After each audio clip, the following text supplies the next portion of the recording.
All right. So now we should be live. And yeah, Tyra, there's been a little bit of delay here and there, but nothing music? bad. Where's the music? We're live. I didn't say we were recording yet. But we're live, Charles. Which means there's people out there potentially expecting show music. Thank you. Are you tired of being awesome alone? Well, so are we. So we had our friends Jess and Sarah in to be the most awesomest monsters we can be.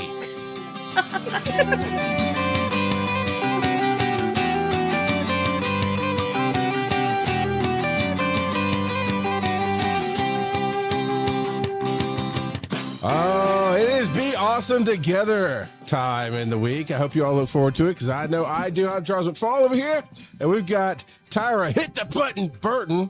Hi. And we are joined by two amazing creators, Jess and Sarah, both from the Hissin and Kissin Podcast, because you know what? It's Valentine's Day coming up, and it's Hissin and Kissin season, isn't it? Yes, it is. Absolutely. Sometimes at the same time. I just had this idea because you talked about, I'm pretty sure you're talking about community. We're going to talk about how you build community and stuff. And hopefully you have a Patreon, and one of your levels should be during the month of February, you get a very special Hissin and Kissin Hallmark Valentine's card to give to your loved one. We have things to give away. Yeah. What they've already kind of foreshadowed with their show about, hey, we're going to try to be on our best behavior and this and that. And I was like, yeah, I can imagine those Valentine's cards are going to go over very well with your fans and not so much with everybody else, which would be hilarious. I feel very left out in the dark, but it's okay. So Hissin and Kissin, you know what, Sarah, what is Hissin and Kissin all about? Is it for kids? No. We are an 18 and older podcast, and we are a podcast for monster lovers. Now, And loving monsters. There's the air bunnies. There's the air bunnies. Yeah. And I did just to get them warmed up to the sense of humor, Tyra. I did tell Jess that she looked like she's cosplaying as a pilgrim tonight, but that's all right. What? And then she totally went on this nice, 2-minute long joke of being a witch and tying her to the stake and burning her and keeping her. It was great. It was fun. Sounds awesome. Ignore The it. pre-show I like a good stuff. roast in all capacities. But first, our loyal Be Awesome Together audience, the bats, if you will, Oh, want I to like that. know the report on 2025 Shelf Watch. Oh, yes. Shelf watch. As we can see, shelf is still not shelving.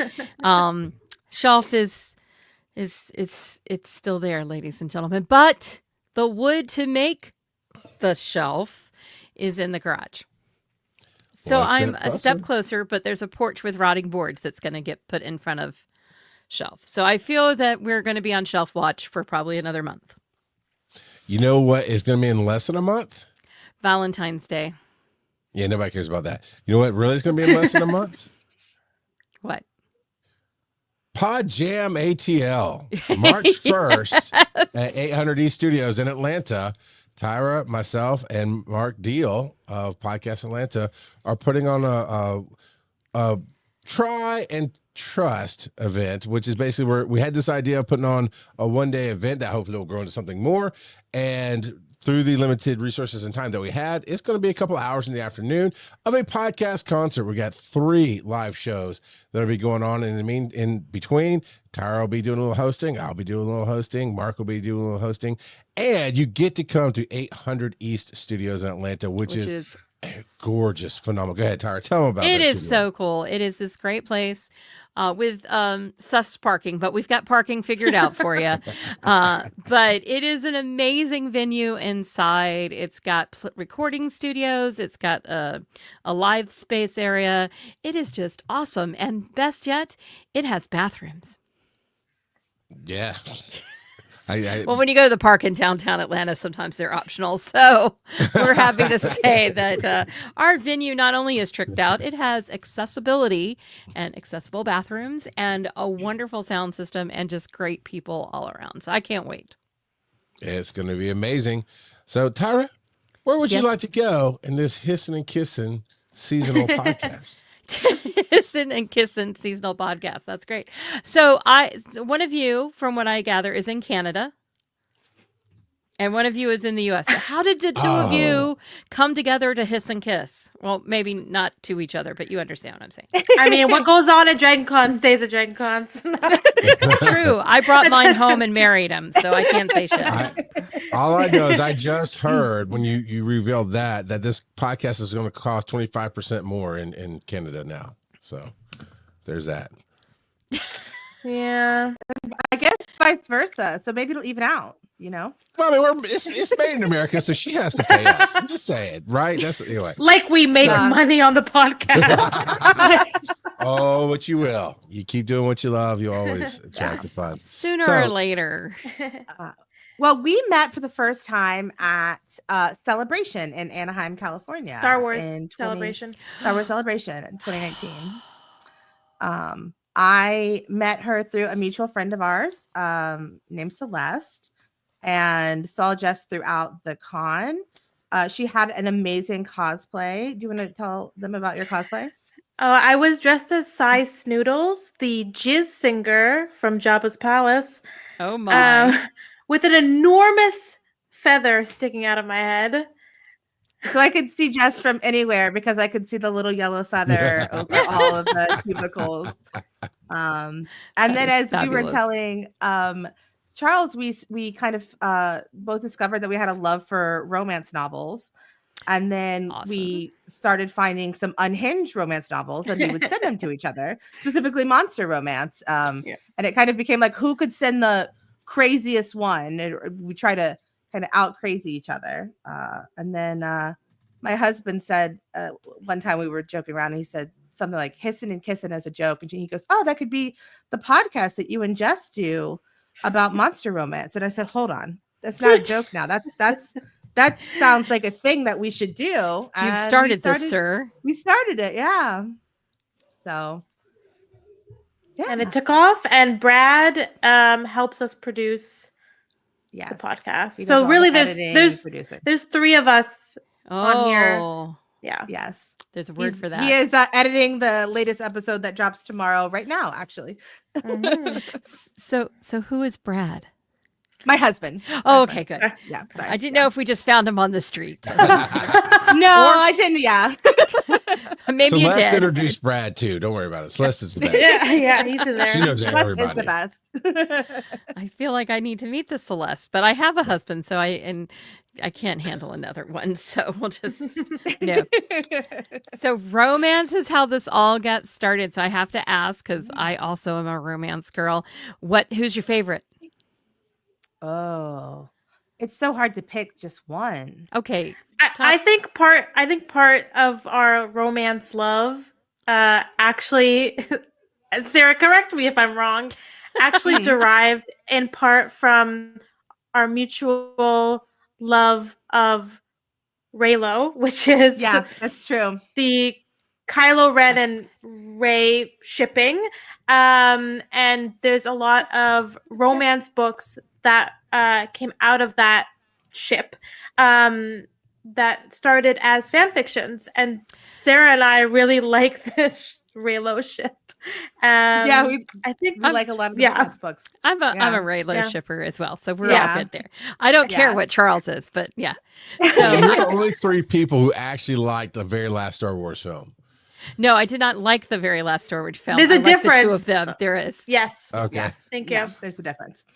So AO3 is where I'm thinking. Yes. Yes. And our homegirl, Allie Hazelwood. We love really... Bride is a monster romance by Allie Hazelwood. Ooh. That is actually not Reylo coded, really. It's, I think, the first thing really outside of Reylo that she did, but it is a phenomenal monster romance book. And I know a lot of people that maybe aren't into monster romance that really devoured that book and loved that book. So I'd say that's definitely one of our favorites. We've done a whole entire episode on it. Actually, we loved it that much. Yeah. So Bride by who was it by? I wrote it. I'm writing. Allie Hazelwood. Thank you. I take notes. Yeah. Well, I assume you're going to be a dragon this year. Yes. Okay, good. Yes. Because I would be very exceedingly disappointed. I will have to hook you up with our friend of the track, Nerdy Body, who is also big on AO3, but in a different subcategory of shipping. We're been Dinbo shippers. Oh yes. Yes. So I don't know that one. it's Din and Bo-Katan. Oh. Okay. Oh, yes. Yeah. Okay. So Charles, you can come back in the conversation. Hey. As soon as you said Star Wars Celebration, I was like, "Yep, let's talk."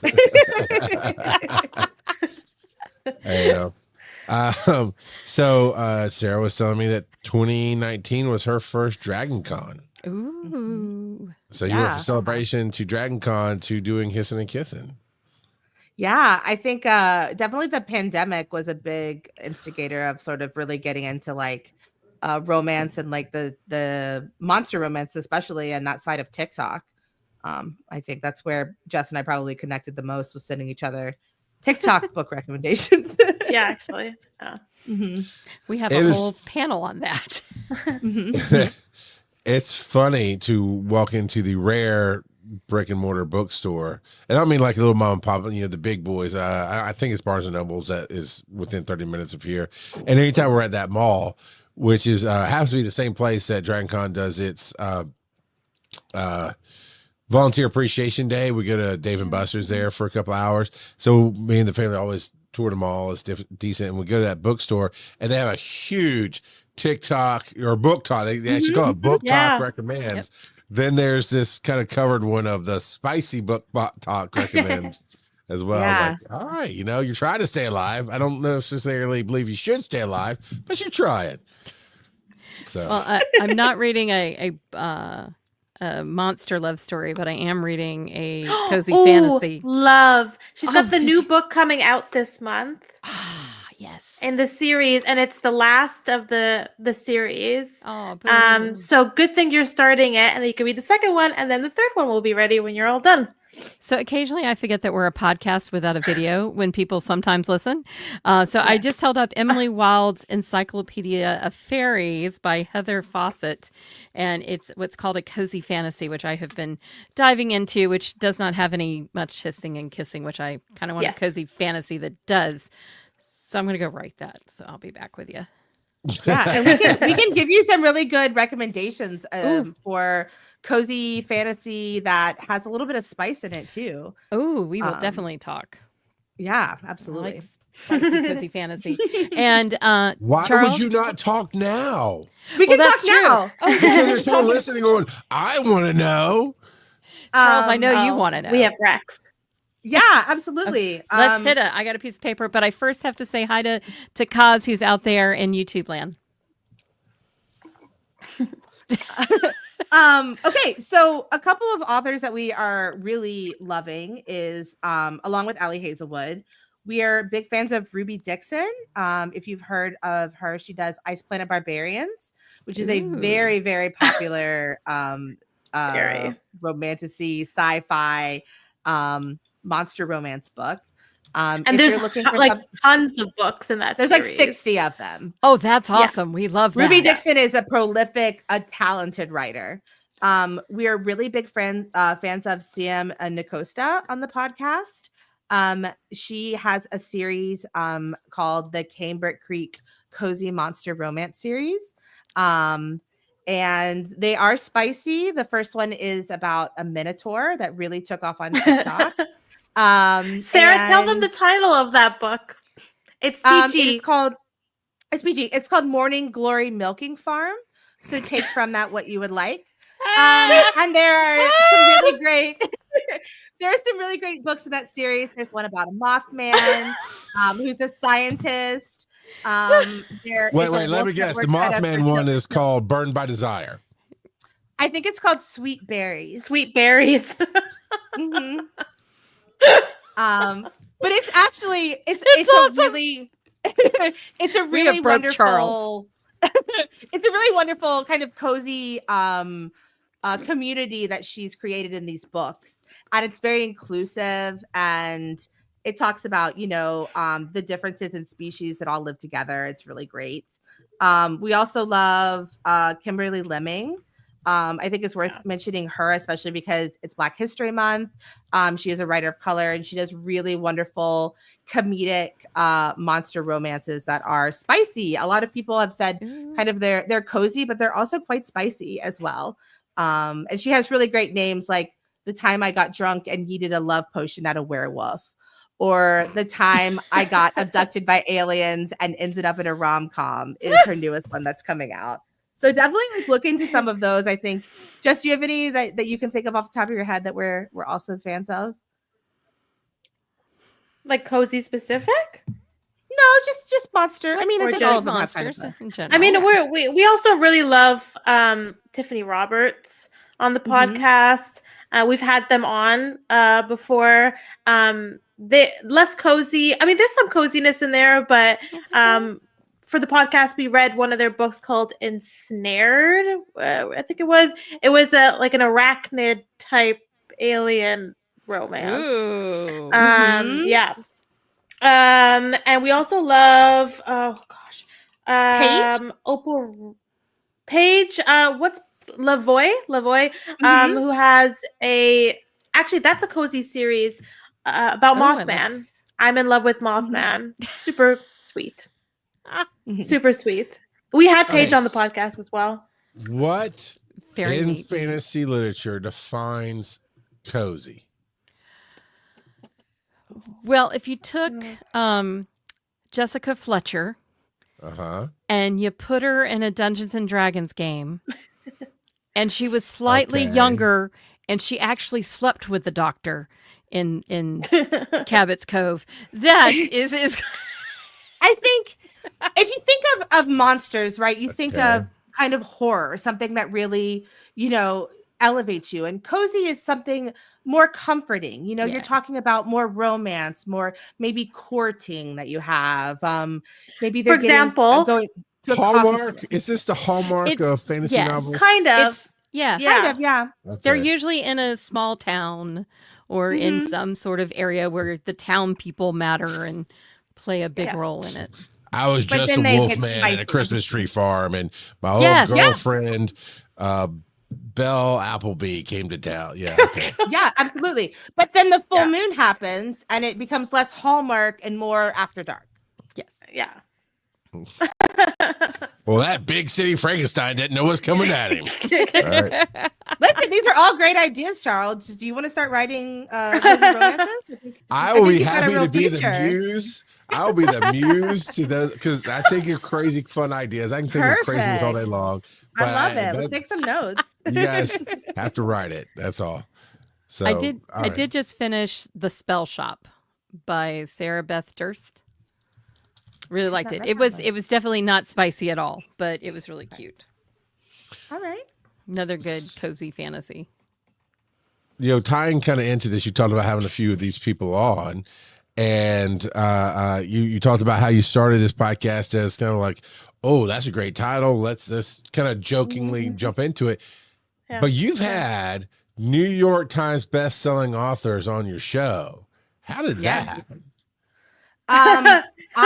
Sarah, that's a setup, not a dig. Okay. No. I think that's a great question. I am of the opinion that it never hurts to ask, and so I will cold email anybody because the worst that they're going to say is no, and we have had no's, and that's absolutely fine. But we've also gotten a ton of yeses, which is so amazing.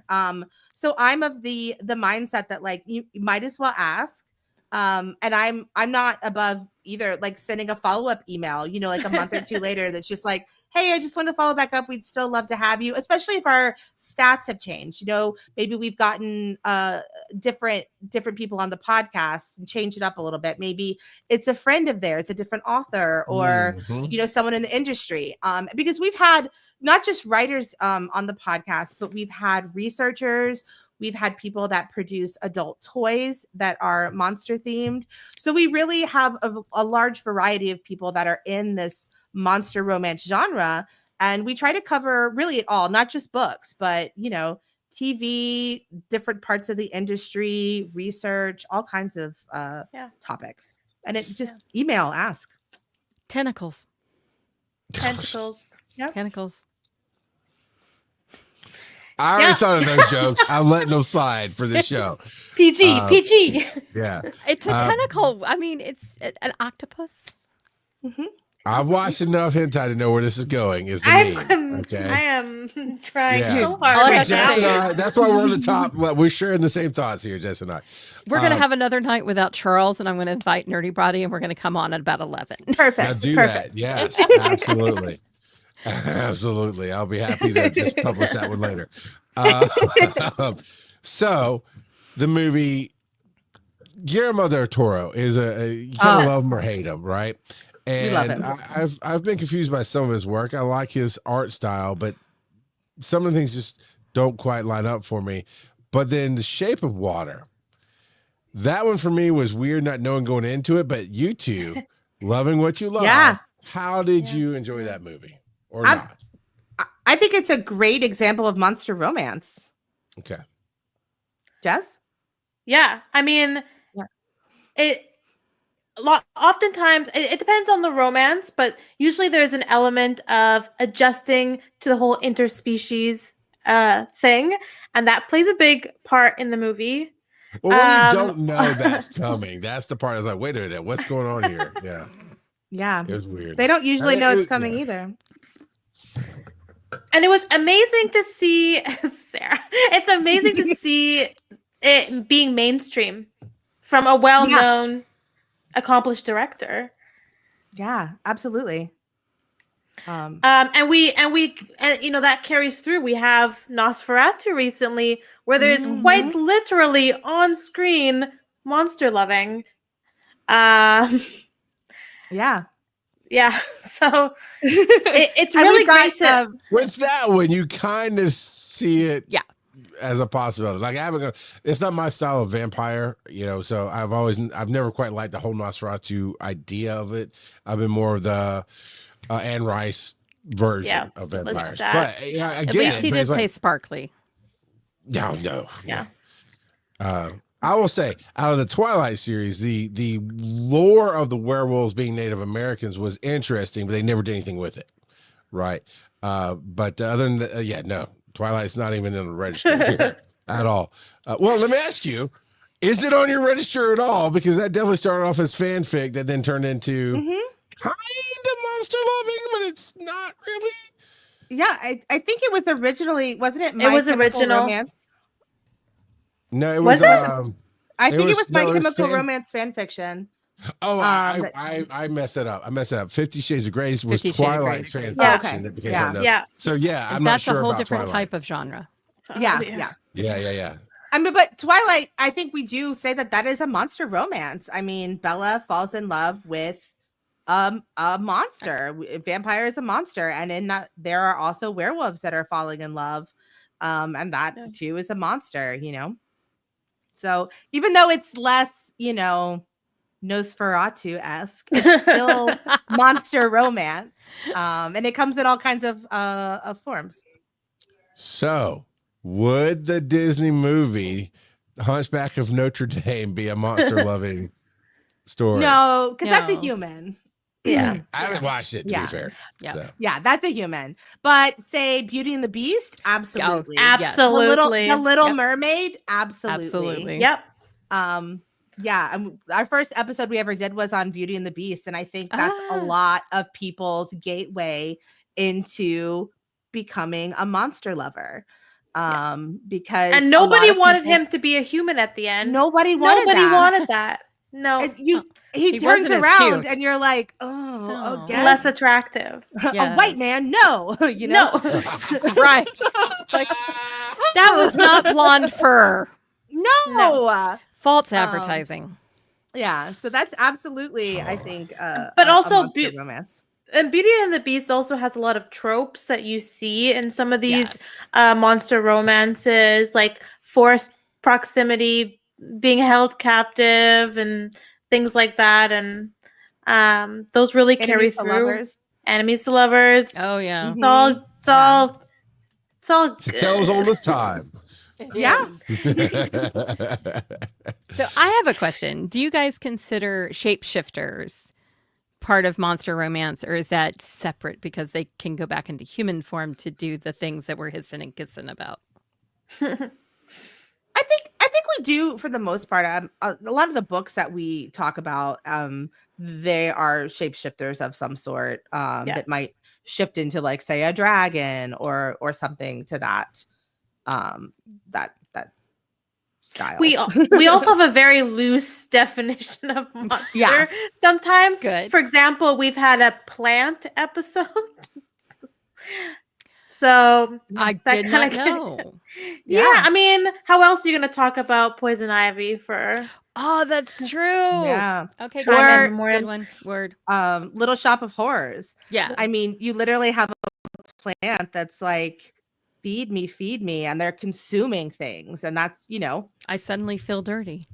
it's very coded. I mean, sometimes things aren't right out, what you think they are, but they are very coded, and we find that a lot in monster romances, that things are often queer coded. That's a really great part of monster romance, or safely getting to explore different things within monster romance, and that's why I think we really like it.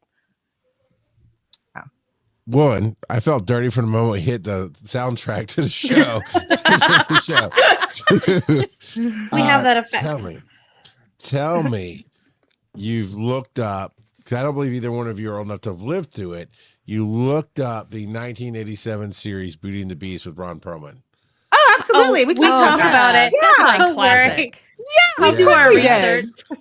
Yeah. That was the best. That was solid. Oh, Ron is the best too. I mean, he's very much the grumbly beast. Funny enough, I think Ron Perlman is actually referenced. We interviewed someone who did a study on folks who like monster romance, and I think that particular Beauty and the Beast and Ron Perlman were cited as being specifically referenced by the folks that were surveyed for the study. Yeah, there was a lot of Ron Perlman both as the Beast and also as Hellboy, which is another type of monster. Yeah. Totally. He is. I loved what I lost his name. What the other actor did with Hellboy, but his Hellboy was spot on. Hellboy, and it was more monster-esque throughout it than. Although I thought the new reboot was more horror based, but nobody's getting it right, unfortunately. But that's neither here nor there. So would we put Wolverine in monster? I'm just Only asking. because of his I mean, dark soul. that man is sexy. He's too human, I think, for us. Yeah. For us. Okay. I'm sorry. How could we reject Santa? So who is your favorite monster? Or what is? Or I'll go back to who. We'll go back to who. Oh, Lord. This is his hardest romance novelist, isn't it? You go first. You Jess. go. Okay, I'll go. Okay. I mean, vampires. So Charles mentioned Anne Rice. I grew up reading the Vampire Chronicles and absolutely falling in love with not only Lestat, but his mother Gabriel, like Louis, like the whole Vampire Chronicles lore and characters. And I think that's, where I really took off. And then I am of the age of Twilight. So jumping sadly somehow from Anne Rice to Stephanie Meyer. And then moving on to Reading or watching? Reading. Okay. And then moving on to to Charlene Harris, who did the True Blood books. So I grew up with vampires very much close to me. So vampires. Yeah. So we've referenced True Blood, we referenced Twilight, right? Both of those kind of go to different spectrums of vampires, but both kind of just water it down and go into some kitschy areas. So with that in mind, what is like your favorite on-screen representation of monsters that you really felt like, oh yeah, that's for me? I know, Sarah. I'm going to say, I think maybe you will too. Bram Stoker's Dracula, I think, is a great. Is that what you thought I was going to say, Jess? No, I thought you were going to say Count Orlok from Nosferatu. Oh, I think it's good too. I think they're so similar, but I think when we look at Bram Stoker's Dracula, I mean, Yeah. You see him classic. Young With Gary Oldman. very sexy. Yeah. You see him very old. You see him in a wolf form, ravaging a woman. You know, you see all A bat different form? types of- Mhm. a bat form. So Yeah. many different forms of monster in there. Really something for everyone, I think. And I think and Nosferatu is another great example of like that is a monster. There's no getting around the fact that like that is a like decaying corpse vampire. Yeah. But somehow it is still one of the most sexual movies I think I have ever seen. So yeah. But back to Tyra's question, Sarah, what's your favorite monster? Oh, I'm a big fan of Krakens. And I think I'm really getting back into my werewolves this year. Okay, so what was as that well. first one? Krakens. What's a kraken? I don't know. Like Oh, you don't know Release how to the release the Kraken. Kraken? Oh, krakens! Like see, Krakens. oh. Yeah. Hi, my name is Tyra, and I'm blonde. This is artificial intelligence. She's my AI co-host. That's it. Yeah. So I love Krakens, and I'm really into werewolves right now as well. So it's a current fixation. Charles, what's your favorite monster? It is. I always have to look up the name, but the Relic. The movie's called The Relic, and it's a lore of a monster from South America. That lore there is the native tribes there have a way to protect themselves from invaders, and they call upon this monster. They feed one of their own, basically a warrior, a set of like berries and drugs and whatnot, and they turn into this monster that wants to eat the hippocampus out of the brains. That's how it stays alive, and so it just hunts everything alive. So they just essentially climb up and live in the trees while the monster ravages their enemies, and then the monster sacrifices for the tribe. Right? They choose to become the monster. They eat all the brains, and then when they run out of brains, they pass away, and then the tribe comes down and lives normally. And I will look up the name of that monster, but I watched that movie in the 1990s called The Relic, and that was just my favorite monster of all time, just the way it was. I don't think there was any Hissin and Kissin there, though. No. My monsters kill. They don't love. So did you guys ever watch? Cathaga is what it's called. I'm sorry, it's a Cathaga. What's it called? Cathaga. Kothoga. Cathaga. Yeah, and it's supposed to be based loosely off of South American lore. Oh, okay. All I was thinking was the Ruguru from Cajun Country. It's a monster that exists out in the woods and the swamps. It's like it's like if something goes wrong in the woods, they'll say the Ruguru did it. But we watch a lot of the Swamp People, so Yeah. you know, because alligators scare the crap out of me. Just so we're very clear on that. Them I and love octopus. alligators. No, So Oh, we okay. need to watch they Lake can Placid kill us. online. Love it. I promise gonna to go to take Jess to Gatorland. Gatorland. Yeah, Yeah. when she comes down. No. No. No, I get it, Tyra. I get it. They run fast and have really chompy jaws. That's all I'm Yeah. saying. I live in Florida, so they're just Well, that's everywhere. true. You know? They are Yeah. everywhere, which is probably on the reasons why we are not moving to Florida. But we do visit often. Better than Australia, where everything's no. a monster. Mm-mm. Yes. Those people are cray cray. It's when you can't live in the majority of the continent you're on. There's get out. Is all I'm saying. Just get out. There's a lot of things that can kill you in Australia. Even So the adorable kangaroos are not adorable. No, there. they No. will kick you. They're They muscled look like up. they look like they've been in vicious. prison for 20 years and just got out. Yeah. That's what they I look. had Yeah. to feed my old cat. Clover ate To a kangaroo. kangaroo? She ate kangaroo Yeah. because she was allergic to all fowl. Like she couldn't have chicken or duck or anything. And so finding something she would eat was hard. And the lady at the pet store was like, here, try the kangaroo. And I'm like, I can't. It's a kangaroo. No. And she's like, they are mean as, Go look it up. And I was like, right. Okay, here, have some kangaroo. And it, one less mean in the world. But, yeah. But so you were talking about vampires. Do you remember a series called Forever Night? I kind of do. Yeah. Oh my gosh, ladies, you have to go find this. Okay. Forever Night. I'm gonna write it down right now. It's with Jarrett Wynn Davies was in it, and Nigel Bennett, and Catherine Disher were the three main stars. But it is classic vampire romance with the trope of "I love you, but I can't touch you because I'm not good enough for you, and I'm a vampire." It is awesome. So I don't think this is the one you're talking about. I went to IMDb real quick to give them like a year to look up. And the one I found on IMDb is from 2012. It's 16 minutes. It's a short. It says a woman wakes up half naked in the middle of the street, having no recollection of who she is or how she got there. That would not be it. 1992. It had 3 seasons, and it's Forever Night. You'll find it. I have faith in you. But growing up, I had a really great Canadian TV show that nobody knows. It was called Blood Ties. Ooh. And I know that one. It was about a detective solving paranormal mysteries with the help of a vampire who's the son of Henry VIII. And another detective, and it's like a weird like love triangle. The male detective and the vampire want to like get with her. She's a strong, independent woman. It's good stuff. So I watched that in my selling the high seas of the internet days, and I was just downloading everything. Also, there's one can't think of the name of it. It wasn't a monster one, but it's out of Canada where it was this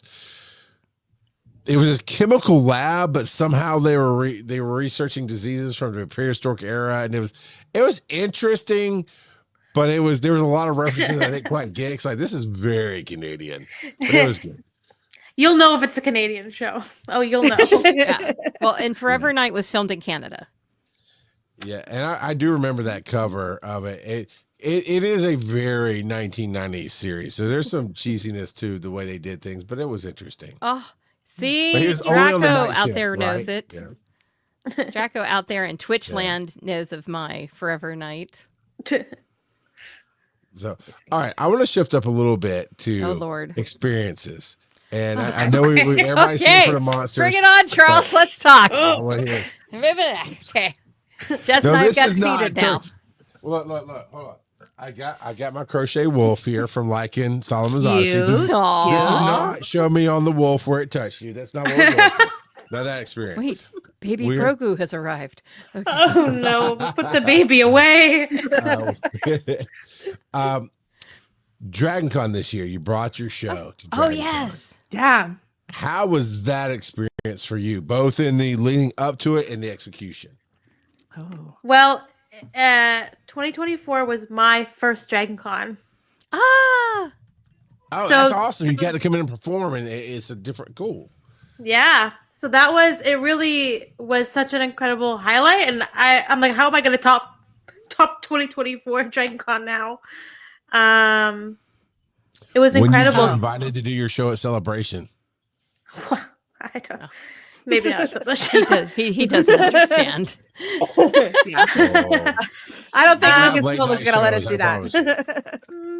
Although I would love to talk about doing things to size noodles all day long, but I digress.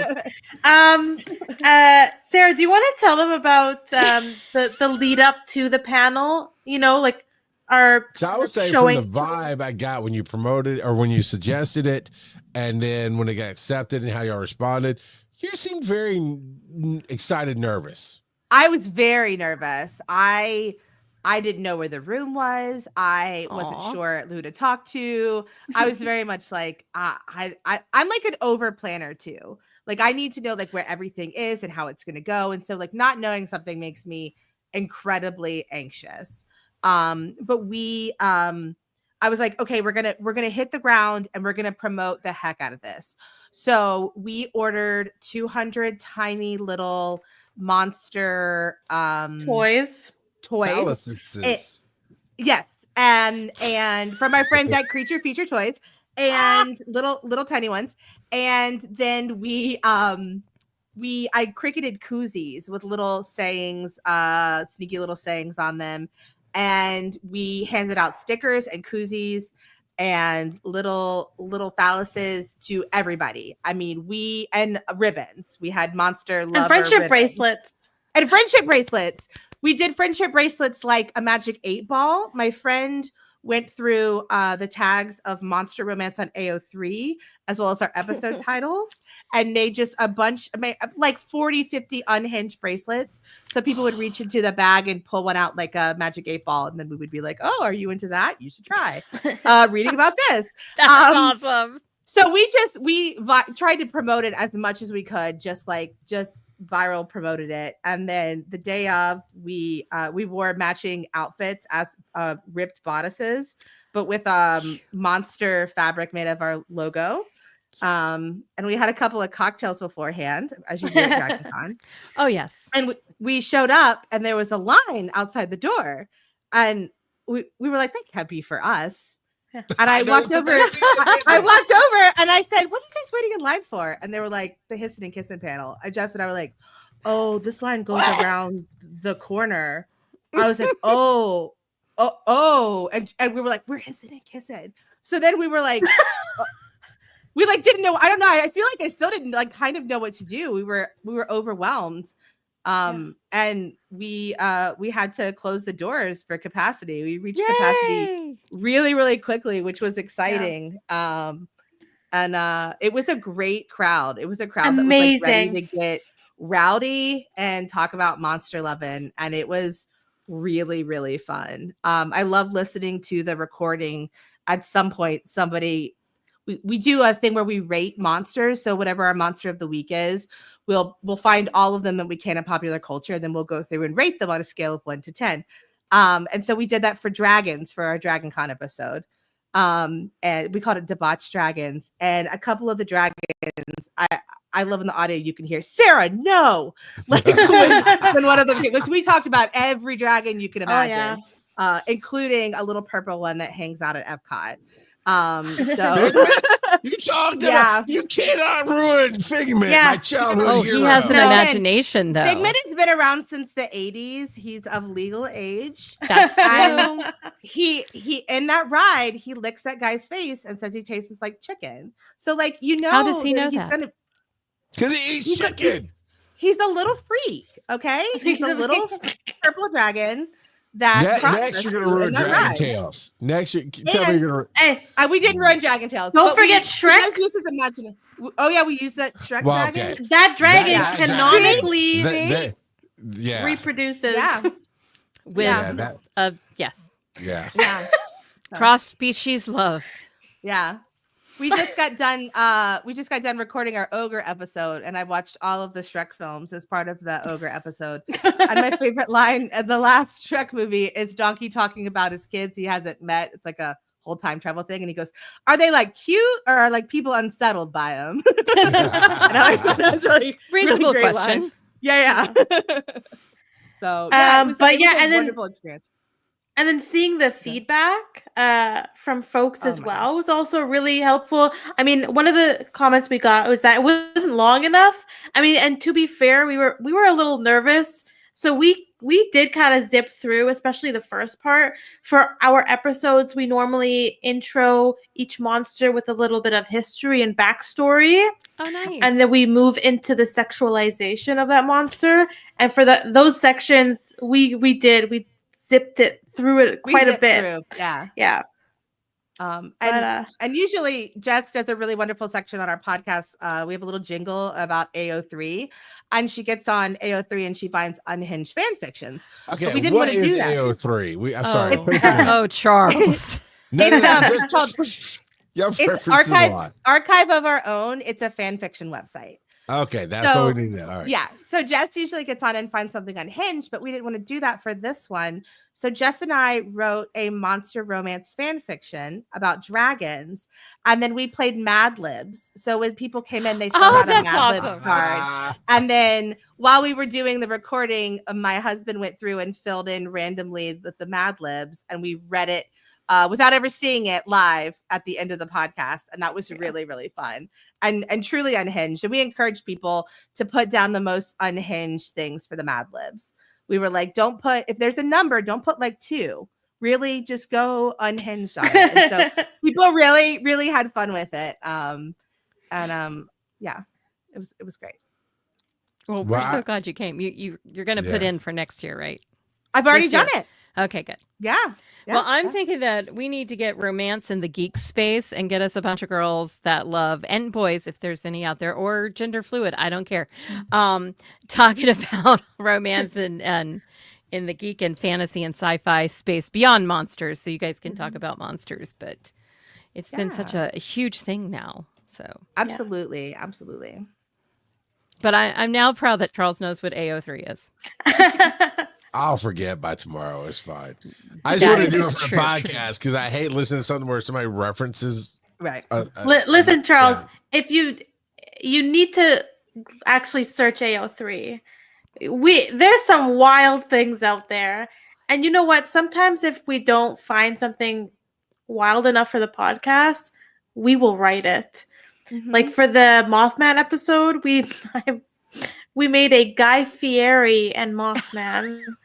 Don't say we. This is all you. You did this. I Don't say we on this one. Jess wrote it. I am a screen door, baby. I am good being on hinges. I do not need to be unhinged at all. You don't want to know what happened to the barbecue sauce? No. That's got to be painful. I mean, can you imagine? That's not going to be good. It's sort of like when you cut jalapenos, you really need to make sure you wash your hands good. I'm glad to leave Charles speechless. Who's to say? Charles, you'll have to read it and find out. That's true. Okay, so somebody told me that one time. They're like, "Hey, how do you know if you don't like a Reuben sandwich if you don't try it?" It's like, because I don't like sauerkraut, I don't like this, I don't like this. I don't need to try to find out. You don't want to go to Flavortown? Come on. I feel that Charles is a strawberry kind of guy. Look, my hair's gonna be a mess. That's why I'm wearing a hat. But I've been called Guy Fieri quite often because of my hairstyle. So I am good to stay away from any fanfic of his. I don't need to know what smash burgers are. I don't need to know about diners, dives, and drive in her or whatever it is. I don't know. I'm good. I am good.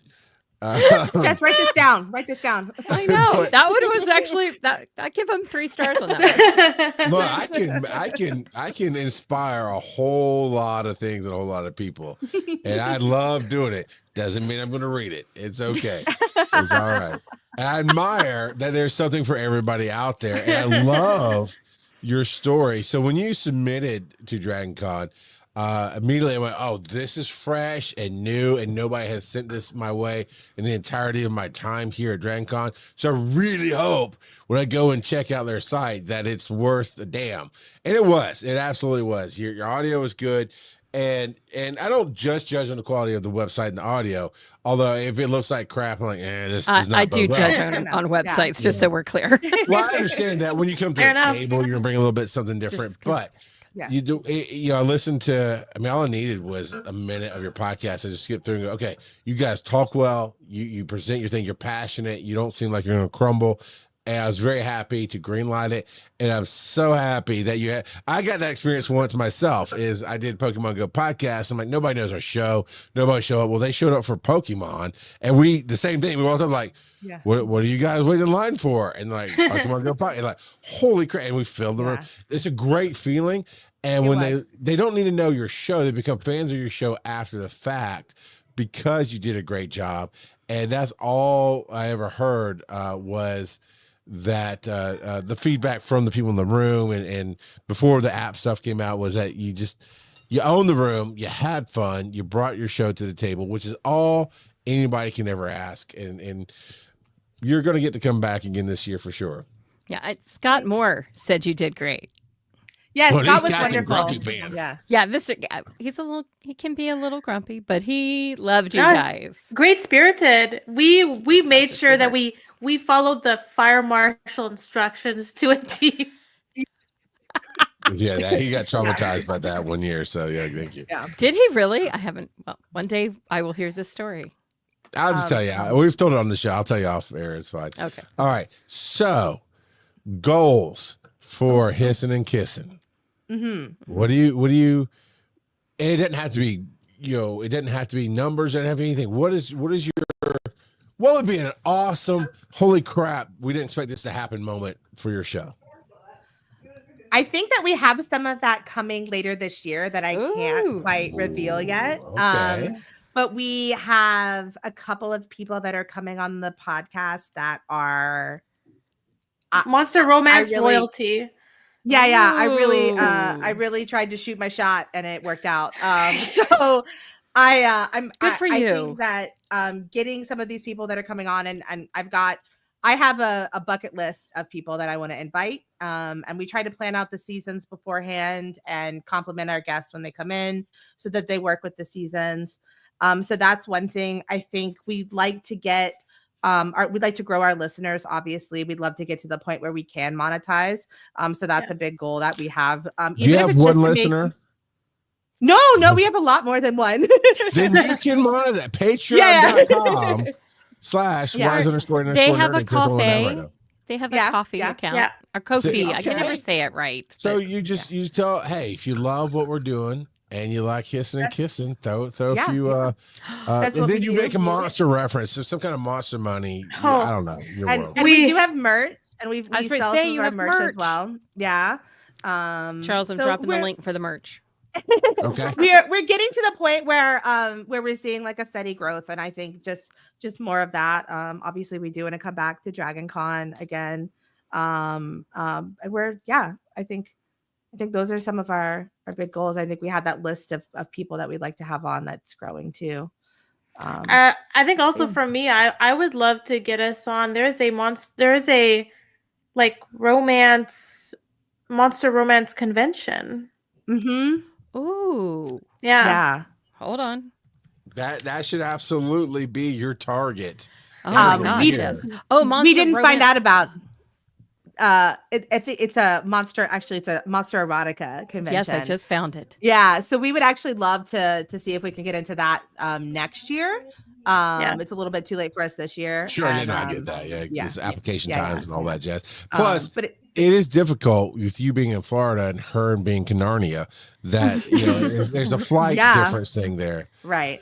Yeah, I get that. Yeah, by the time I wake up in the morning, I have 4 messages from Sarah, of things that she's been working on all while I've been sleeping. And then same for Sarah sometimes. Like, I'll be sending stuff really late and And the best thing is both of our perspectives are so different and both of our likes, while similar, are very different. So the content that we make is fresh. It stays fresh because we have 2 different people making that content, which I think is really part of the reason that it works so well for us is that while we have similar likes, we also have like very different ways of researching things or even the media that we would choose each week to review. So you both said that you wrote the fanfic for the Dragon Con show and this and that and the other. Are you gonna do your own series of books or anything? Maybe that's in the future. Maybe that's in the works currently. Yeah, maybe it is. Good. Very exciting. If you need, and maybe it's a Raylo coded story. That's awesome. Who's this maybe? Who's to say, really? What's this maybe shit? Excuse my language. Tinkerbell. We both also I think we're both avid cosplayers, and we both work full-time jobs. So I know that we've got a lot on our plate even with this, but we try to make time to do other stuff as well that we might be working on. Don't you think, Tyra, that something good for them would be to find like local driving distance author cons to go to? Like you and I just went to Chattacon. Oh yeah, absolutely. But where you could meet people who write this way, and then you get guests and you tell them about your show and that kind of thing. Yeah, that's actually I'm actually going to MegaCon tomorrow in Orlando. I'll be there. Tiny up and coming con. Yeah, you get that. Yeah. And so I'll be there tomorrow in my Morning Glory Milking Farm cosplay with my little Minotaur, and I will be handing out swag. So like I have a bunch of koozies I made and stickers, and Jess does the same thing at her con. I think your next one is Emerald City. In March. Yeah, in March I have Emerald City Comic Con. That's in Seattle. I'll be there with some stickers for the podcast. There's like a bookish meetup, and I know it's mostly romantasy folks, but I'm gonna look for the monster lovers in there. And they haven't really announced a lot of authors just yet, but I've been waiting for them to drop so I can see if there's any relevant authors in attendance. But yeah, we're getting out there. Yeah, we try to go to the cons when we can and network as much as we can. We're very much about like boots on the ground. Hey, you sell something monster. Hey, you're dressed up as Akatar. Do you know about Akatar? Well, a character from Akatar. Maybe you've heard about our podcast. We have a Fae episode. Or hey, you're dressed up like a vampire. We have a podcast. So we're very much like as network as much as we can. And that's the creator of me. That's the thing that I celebrate the most. That's what we tend to miss. Is it really is when it comes down to it.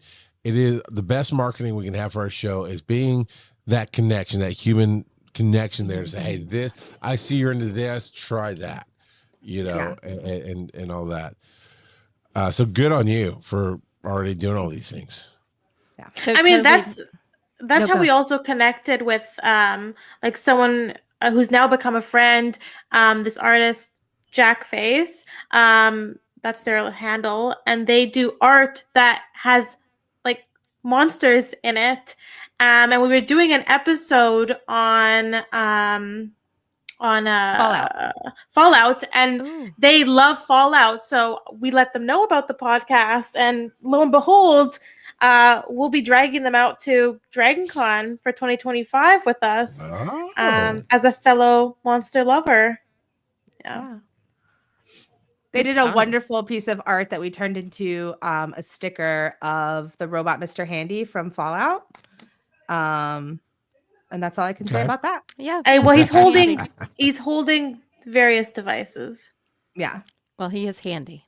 He is handy. Yeah. He is. Yep. Yeah. Good times. Yeah. I'm clutching my pearls, if you don't know. Okay. Tyra, you had a question there. It was totally not related to podcast or monsters, but what's your favorite cosplay and your favorite Star Wars character besides Reylo? Oh. Ooh, so let's hear it. Because my husband's the cosplayer of us. I try, but so Jess currently... is a phenomenal cosplayer. I just have to say, like, Jess is one of the most talented cosplayers I think I've ever met. Her Nosferatu cosplay is amazing. You've done so many amazing ones. I like a bald cap application. Yeah, that's really it. Yeah, your TikTok and your Instagram are full of, I think, really great examples of your cosplay. Online, I'm mostly known for my Lord Farquaad. Sexy yes. Lord Farquaad, chest hair included. Those words don't go together. I don't know, man. But they do. Can I just say that being with Jess as Lord Farquaad at DragonCon was maybe my favorite moment of this year, because people would walk by us in the habit trails and they would go, "Oh my lord," and she'd go, "Pay your Dulac taxes." And then didn't you stand up on the balcony in the Marriott and like lord of I just people? Like waved down at people for a while. Yeah. It was amazing. Okay, the reaction. So what is your Instagram handle? Because I'm not doing well finding it. I'm trying, but I'm not. Online, I go by Jess is a gosh darn mess. All one word. That is so cute. Yeah. And it's a wild, lawless. It's a lawless place on there. Oh my gosh. Okay. So I have a moment right now. I do a lot of promo pieces. I did not connect the Jess that I did the promo piece for to you. Because you don't look like that in my current view. Because you are, as your partner said, absolutely amazing. Oh my gosh. Yeah. And I thought that when I saw your stuff before all of this. So yeah. Go to Jess is a gosh darn mess and amazing is what you should go to. Because you start when you said Lord no, I can't say his name. Lord the dude. Yeah. Thank you. I was like, wait a minute, that sounds familiar. So you are incredible. I personally love in 2024, Sarah cosplayed one of the Fae characters from the ACOTAR, which if you don't know is A Court of Thorns and Roses series, and had the most impressive wingspan. And by wingspans are comparable to shoe sizes. other things. Shoe sizes. Most impressive wingspan I saw all convention. Ooh. Yeah. Thank you. I just came across your mojo, Jojo, and I think it's going to haunt me for a little bit. You're Good. so welcome. It's called Scare Aroused. You have a husband with a beard too. Okay. So Cloak and Corset is Sarah's. No, or Jess. Yes. That's me. Yeah. Sarah, yeah. Sorry. I also need a play-by-play or I get confused. And I think Jess's Lord Farquaad was amazing last year, and also Jess did a Tamlin, also from the ACOTAR series, and she brought a fiddle with her to serenade Farah's, but except Jess doesn't know how to play the fiddle. No. So it was just she brought. I People traveled here, from like Canada laughing. to Atlanta with a fiddle, and people kept stopping me to ask me, like, "Oh, like, you know, you play? Like, is it a violin or a viola or like what?" And I'm like, I have no idea. I'm like, I'm just Like, it's a prop. Yeah. But you would take a knee and Yeah. play the fiddle for people, and it was hilarious. Just And- truly amazing unhinged Dragon Con energy from Jess. I'm excited to see what she brings this year. well, now we all are. Yeah. Yeah. I just Might love it do when a I can. I connect I was gonna say, I dots might- late. Might do a sexy Count Orlok. We'll see. Ooh. Sarah's after this. No, Sarah, Fingers crossed. do your partners come with you? Yes. Brad comes with me. I'm we making all an have, assumption about Jess. Oh, No, I am It's okay. partnerless. It's okay. I found mine at Dragon Con. I've actually heard a lot of people have. yeah. I know somebody else who has, and they got proposed to in 2024 from their partner that they met at Dragon Con years earlier. Nice. Amazing. Anyways, Yeah, we were. Sarah, favorite Star Wars? Oh yes. Oh, other than Kylo Ren, right? Because that's Yes. obviously Kylo Yeah. Ren. I'm a Yeah, big fan of the droids. I love DJ Rex. It's my favorite when I go to Oh. Galaxy's Edge. Oh, yes, my yes. boy. Yeah, I think that for sure. Oh, and the Stranger, Quinmere from the Acolyte. Yeah, a big fan of Bad Boys and Masks. So He did you see him at Dragon Con this last year? yeah, I did a photo op with him. It Yeah. was awesome. We did Yes, the he was. girls instead. We did I just lost all my brains. Fennec and Sabine. Yeah. So Mine Jess, is, I'm waiting. as I mentioned, Sice Noodles. I love her. I love adorable. her musical stylings. I also really love Thrawn. I read all the Timothy Zahn books. Oh my gosh, they're the best. But I like pre-Imperial Thrawn when he's in the Chiss Ascendancy and he's just stranded himself on a planet. It's great. It's good. And with long hair, he looks like a metalhead alien, and it's just excellent. He looks like Peter Steele alien, and it's great. If you know who Peter Steele is. I could never get it out of my head. Somebody did a spoof of the Thong song in the 2000s with Thrawn. And every time somebody mentions that, I'm like, get out of my head, you stupid song. It's great. Leave now. So, with Valentine's Day quickly approaching, right? What is the most monsterific Valentine's thing that we could do in a real world or in a fantasy world? I think This is supposed to be you romantic, should. not just Here, I'll tell you. the Hissin. Well, I think you should treat yourself to some lovely companies online that sell monster toys. Yeah. I think that's we're a what you big should fan of. treat yourself Yeah. for Valentine's Day. Mm-hmm. Yeah. Treat yourself. And get one of those Self-love is books first that we love. recommended. Yeah. Yeah, Creature Get a Features is a company that we really like. Yeah. that sounds like a sponsorship you should get. We might have some things in the works for some things Holy coming up. crap, you are so far ahead of the game. I try. I love it. Hustle culture. All you can get is True. no, right? Exactly. Yeah. They're wonderful friends. They're the ones that made the small toys that we gave away at Dragon Con. Very nice. Yeah. They're wonderful friends of the podcast. We love them. I mean, it'd be a huge investment in travel, but there's a local con. Man, we were just talking about it Saturday at Frolicon. the dinner. Frolicon, that you guys would kill at. Wink, wink, nudge, nudge. That's all it is. Oh. Frolic. It's exactly what it sounds like. Wow, I regret Googling that website now. Look at that later. Get on you.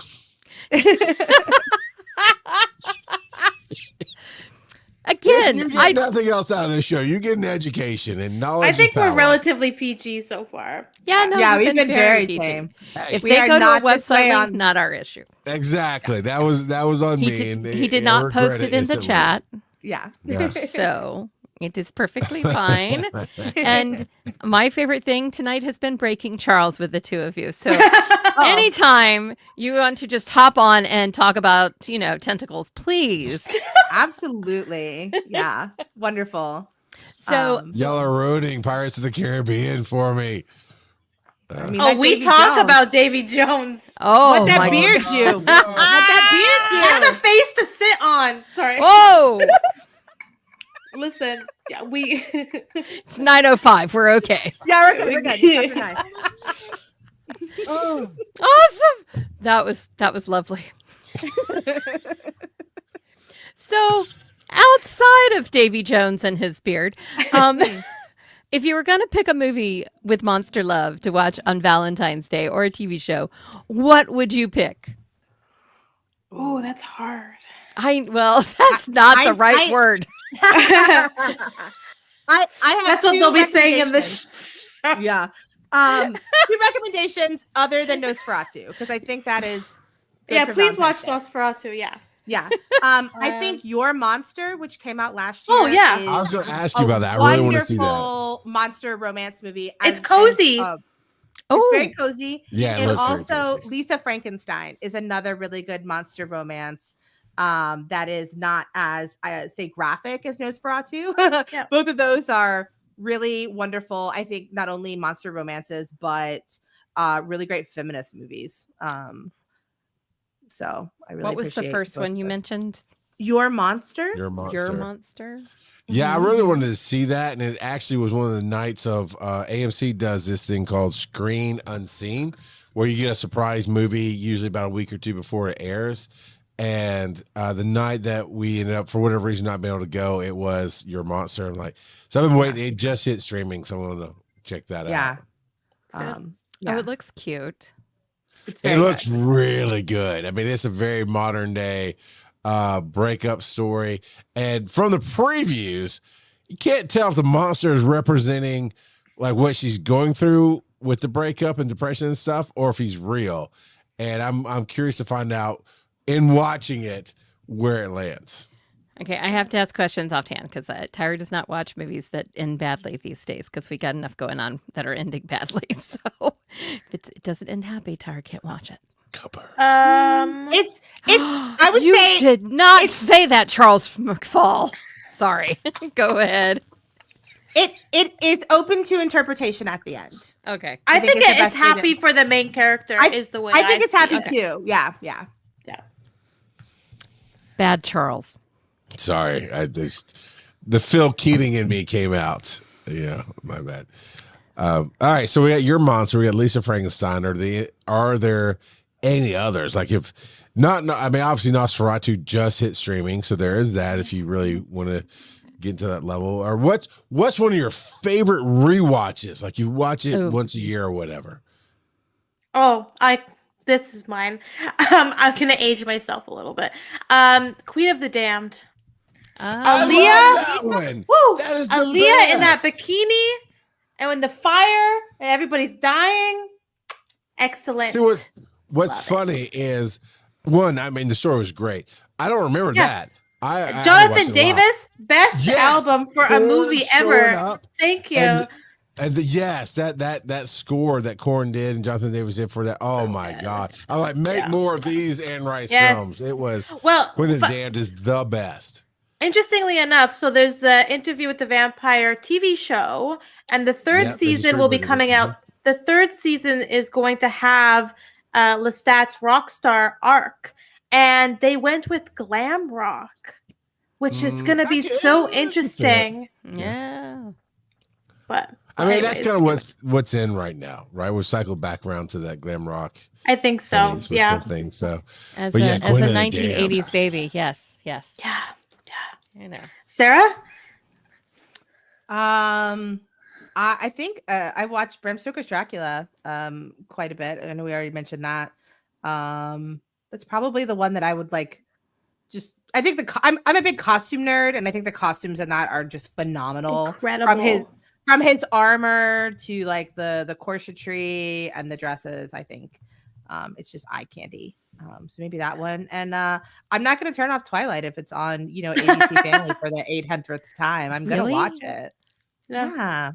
I have never watched it. Oh, you have to. No. Pour yourself a cozy. Cozy. I don't even want to read those. Well, I'll say. I like my heroines kick ass more than I do not. She gets kick ass in the end. So just know that, like, she kicks butt in the end. I watched the Twilight series because I was doing podcasting at times. Like, well, I'm going to jump on the hate bandwagon. I want to know what I'm talking about, and it is definitely not up there. Even with me, Underworld series tops it, and Underworld series is kind of cheesy, but I love that series. But Twilight isn't a decent watch. It's okay. Her acting in the first. I don't know. There's 15 movies. I don't remember how many movies there are with Twilight, but in the first few, the way they wrote and directed the main actress was not great, and that's why she got mocked for a long time. But it really was the director and the writers, and not her acting. She was doing what she was told. It pays out in the end. Okay, it's not the worst. It's definitely not the worst thing you could watch, Tyra. Okay. Now I want to know what you ladies think of Dracula 2000 and that 3 movie set. Here's the thing. I love Gerard Butler. I love Gerard Butler all day long. Like, I love him. I used to live in Scotland, and I would like jokingly every time we went to Glasgow, like go around and be like, Gerard. Like, I love him. These movies are not good. Like, you left Scotland. No. I'm trying to get over the fact that you left Scotland and came back. Yeah. I had a limited visa. I could only live there for a little bit, but okay. See, I don't remember him in that. I remember the Asian He's actor. Dracula. Dracula 2000. He's like the main Dracula. That's I funny. like it better as Phantom of the Opera, personally. Yeah, I wiped that out of my mind. Yeah, 100%. Johnny Lee Miller. I remember. Yeah. They make it religious. Like they bring Dracula back to like the crucifixion of Jesus, and I was like, what is happening? They kind of did, but then they went on to do Dracula 2 and 3. They basically did a 3-part series that the other 2 went direct to DVD, and the actor they got was way better than Gerard Butler. But I just remember Vitamin, or what was her name? Vitamin C or whatever. Yeah. She got pinned to the roof and killed. And like, oh, I like this film. But yeah, it's cheesy. It's fun. Yeah. Most monster movies are cheesy. But absolutely, that's what makes them fun. Yeah.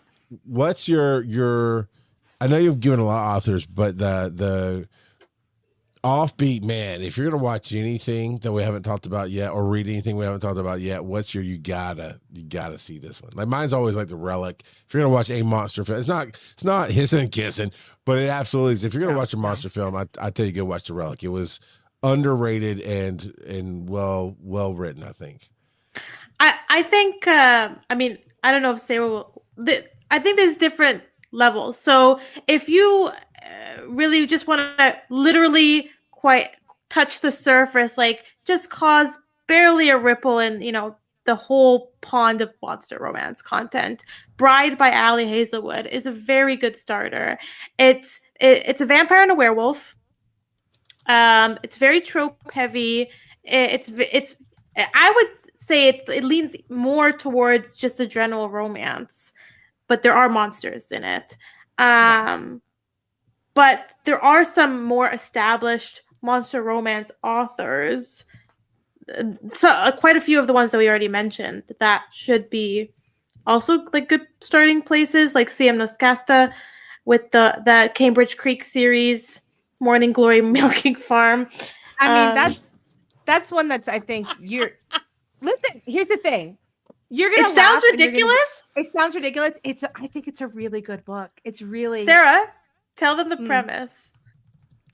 As okay. PG as you can. So. Oh my! I did this explanation. It is. I just found the cover. Yeah, which one? Yeah. The glove one or the ripped bodice one? Ripped bodice. Okay, that's the better one.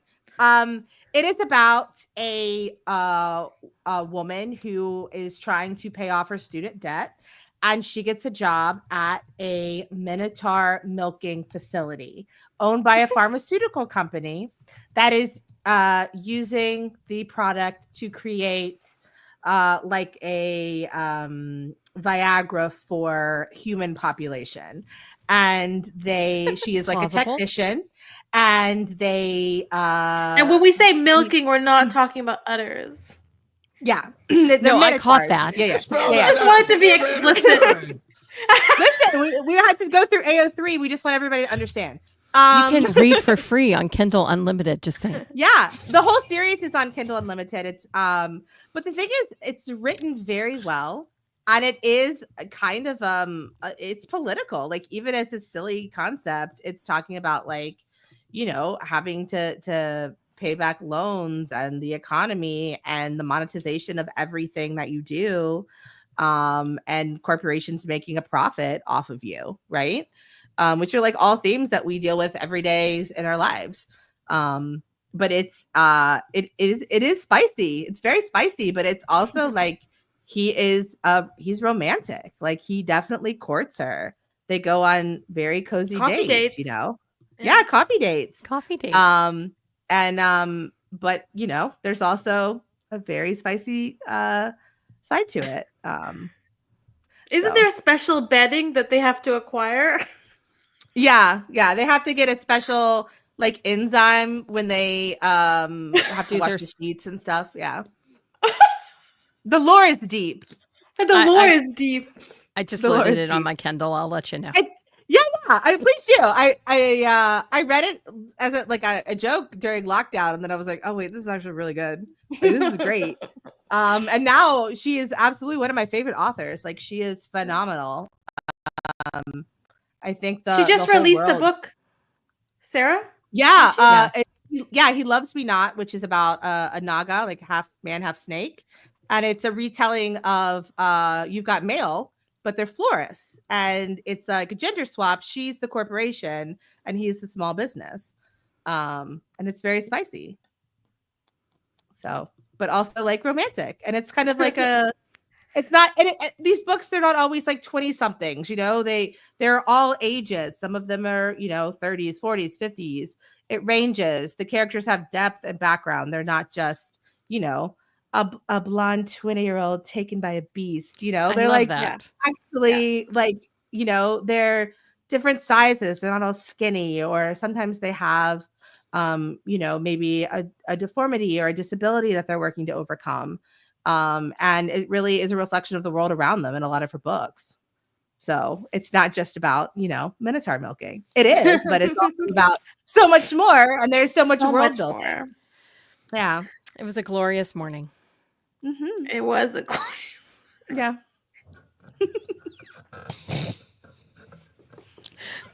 Again, you're supposed to be the good one, Tyra.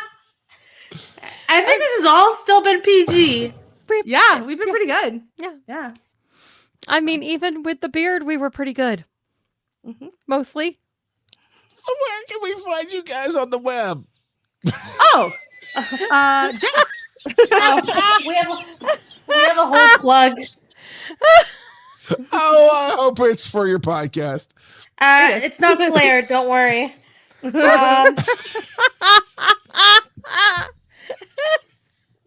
But that's important. Oh my God! Please always use a flared base. Please. Oh my God! Don't go to the emergency room. Is all we're saying. Okay, the official plug.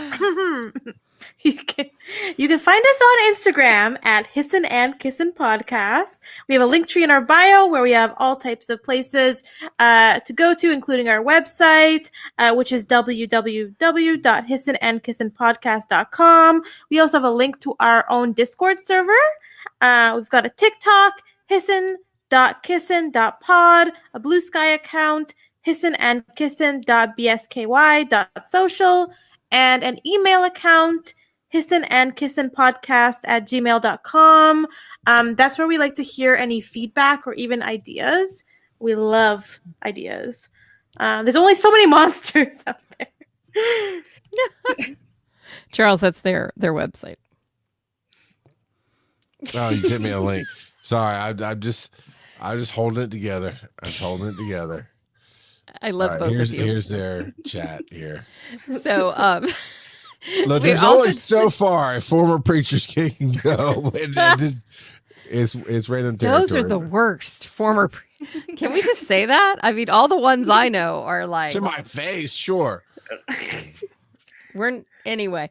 Moving on now.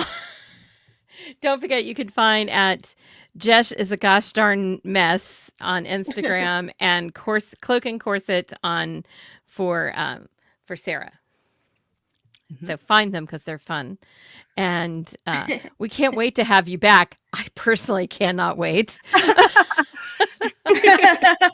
I'm just going to bring you on and nerdy, and we're just going to have a good old time and break Charles as much as possible. So if you want to bring us on for a Star Wars episode, also would love. Let's do it. Oh, we should do that in May. Oh, I'll send you a note. We'll do a May episode about Star Wars. My birthday is Star Wars Day. No. Mm-hmm. Nice. Are you the 4th or the 6th? 4th. Okay, good. We're Jedis in our house, so we break the code a lot because we're Jedis because we're married. But so did Obi-Wan. That's all I'm gonna say. He did. Oh yes, 100%. What is that? Mm-hmm. Sparky? What's his kids' names? Yeah, I forget. The one that was calling her Auntie or Auntie Sabine. Auntie. Yeah. Yeah, my hiney. Charles, do you know that we have guests next week as well? I'm sure we do.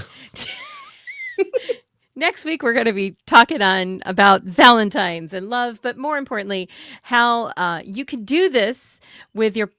That I can't say that with these two ladies. I need it back. I was going to say you could do this with your partner, but you can. And we're going to talk about digital partnerships and also how our partners support us in digital. So Tyler, from one of our volunteers from the track, and I can't remember his streaming channel name right now, full something, the full run through. That's it. And Rilo from Adult Swim will be here as well as me and Charles. I think Charles, you're going to join me, or is this my ship next time? No, my dinner's on Thursday, so it should be good for Wednesday. He'll be here for that. And then I don't know what's happening the rest of the month because people are not telling me if they're coming or not, but I still love them. And we will hopefully always polite to inform your partner if you're going to arrive soon. Oh, that stopped the show after an hour and a half of Hissin and Kissin? Come on. Only when hair is involved. Only when hair is involved. Or if you need somebody to jump out of a window. You don't want to get those special cleaning products. That's like if you have to get the enzymes, Yeah, you don't want to have to get the enzymes. Mm-hmm. I agree. No enzymes. I regret nothing and everything all at the same time. It's a good place to be, Charles. Where can they find you, Charles, on the web if they want to send you clips of this show? Yeah, clip this and we'll post it for sure. Linktree is RGOP42 is the best place to find everything that I'm doing right now. And what are you doing right now? Wise and Nerdy on Thursday nights. Of course, Be Awesome together with amazing people like Tyra, Jess, and Sarah every week, because we are all about the creatives and the creativity that goes on. And I've got a couple of things that I'm really about to hit hard, which is, I'm wearing my shirt tonight. One EMS is a 501c3 that I'm the executive director of, and we are really going to be rocking and rolling this year in Georgia with EMT schools and other things that we're trying to do to improve the life of first responders. And along that lines, I've got another project that I've been met an old collaborator of mine, Barbara Beach, and she did the Military Appreciation Network. And we are coming together with Carl Dodge, who Tyra doesn't know who that is, but Carl Dodge is joining our team, and we're doing the We Serve Network, which is about focusing on veterans and first responders, and more of a political is not the right word, but more in that world of, hey, the oldest veteran of World War II is still alive, so we're focusing on those things and those kind of shows and live events like being there in Hawaii for the remembrance of it and that kind of thing. So that's kicking off new for me this year again for Barbara. And so that's what we're doing. And I think I'll be lecturing next month with Tyra Burton. That's true. My day job is a professor at Kennesaw State University teaching digital marketing. So, yeah, I know they pay me to teach them about this. It's so awesome. And don't forget Pod Jam on March 1st. You can find out more information about that in Podcast Atlanta as well as in our digital media track. And Charles, why don't you throw that digital media track address up there? Don't forget to join our Discord, because that's how you can get to be a part of this, or you can email us. But you'd have to go there to find out how to email us. So go there. It's a great place. Drop us a line. If you're not there, Facebook, Instagram, slip into my DMs. Well, it's the track's DMs, but I'm really the only one looking at them. So it's going to be fine. So, and Charles, now is when you ask me. Are you going to join the Minotaur Milking Club? Wait, that's not the right question. Sorry. Tyra, I'm married, so no. Where can we find you on the web, Tyra? TyraBurton.com. Everything is there. I have a link tree, but really, Tyra Burton. The only reason I married my husband was that his last name was available. So I was Tyra Mitchell before. So got to have your website. That's all I'm going to say. So find me there. Eventually, I'm going to put out another podcast called Geek Meets Social, because I feel like we need to explore these topics, ladies. And that's yeah. Oh, so, and shout out to Hammond and Kaz for keeping us sane and also helping us to book guests. And Kaz just really organizes everything. And if you're thinking about the track and you've got panels you want to suggest, the clock is ticking, but it won't be up until, I don't know, May 1st. March? Jeez, now I gotta panic. Okay, I'm going to find end of March. I'll find out when that deadline is for everybody, including myself.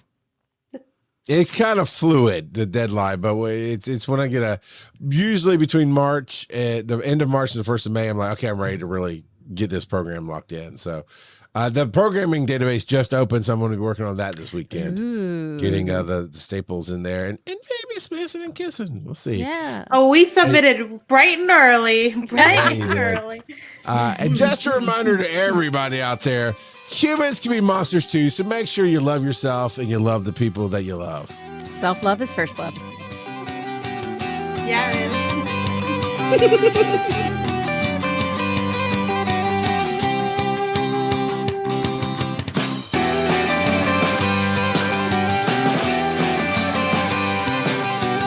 You can't see my hands, but I'm dancing like the Peanuts.